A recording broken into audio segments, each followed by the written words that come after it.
Dia anggap benda tu scary sebab dia tak ada knowledge. Oitino, jika tidak berpendidikan, dia akan dikuasai oleh emosi. Podcast tanpa studio. Podcast tanpa studio. Tak tapis tak jaga. Ada satu di trik ni aku tengok ni. Ada perempuan Bring it on. Lelaki approach dulu, lepas tu terus ajak kahwin ni scary. Apa yang dapat ni? Hak approach dulu mata dia kata scary. Untuk approach dulu, lepas tu dia anggap benda tu scary. Dia anggap benda tu scary sebab dia tak ada knowledge tentang Maksudnya? agama. Bila dia ada knowledge, dia akan faham. Okey, lelaki ni faham apa itu Allah. Apa dah orang panggil perkenalan awal untuk dalam bahasa agama tu? Iktikaf.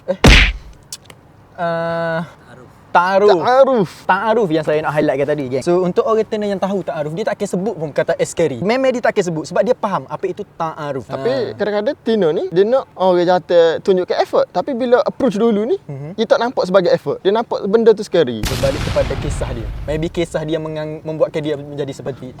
Aku dah baca satu komen ni.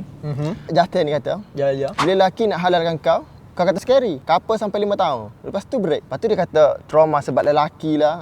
Tu tadi pointmu ke? Okey. Dia kata kau single je lah sampai tua. Aku ada plan dengan business partner aku nak buka rumah hari tua, dia kata. Molek kat dia. Kan mu setuju kan mu tak setuju nak buka rumah hari tua untuk orang getin lagi ni. Orang tina gini boleh rumah orang tua, tapi kena fikir rumah orang tua ni dia mix tina jatuh. Nak penuh rasa demo. Nyanyi mana lagi orang tua jatuh nak tak mana? Alah. Tidak. Okey. Tak apalah kita akan show ke jatuh ni nikah ramah lah.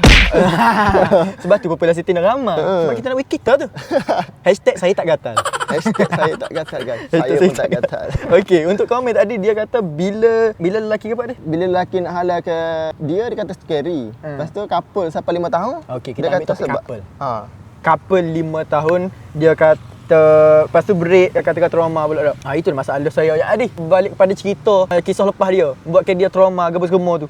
Jadilah ni sebab tu saya pentingkan sangat knowledge. Sebab untuk didikan mak bapak ataupun didikan sekolah dia sama rakyat. Oitino, jika tidak berpendidikan, dia akan dikuasai oleh emosi. Can't stop in the black backdrop. Podcast tanpa studio. Tak tapis tak jaga.